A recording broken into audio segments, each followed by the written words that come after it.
Sa mga gustong pumunta dito sa Pavilion of Harmony, University Exit A. Tapos sa entrance, ipakita nyo po yung ID ninyo. Tapos pag tinanong kayo ng guard, sabihin lang po ninyo na for visiting. So kami, bago kami nakarating dito, syempre naglakad kami kasi sabi ng guard, walang bus. So nilakad namin. Sundan nyo lang yung kalsada paakyat. Madadaanan nyo yung Yasumoto International Academic Park.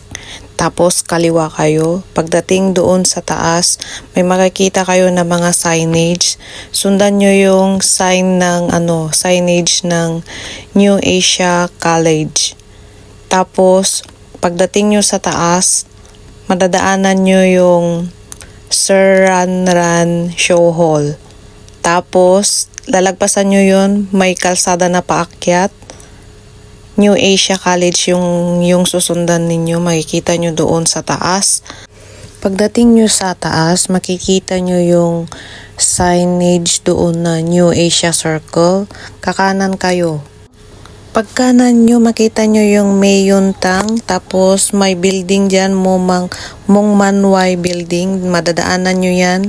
Sa dulo, may nagsangang kalsada, kakaliwa kayo. Doon nyo makikita yung Pavilion of Harmony. Huwag kayo doon sa pababa kasi huwag doon sa N8 at saka N9. Kasi pababa na yun, hindi nyo yun makikita yung pavilion. Yung sadya nyo sa taas is nasa kaliwa. Inuna namin pinuntahan yung Pavilion of Harmony, tapos pagbaba namin dumaan na kami sa lake. So yan lang po. God bless po.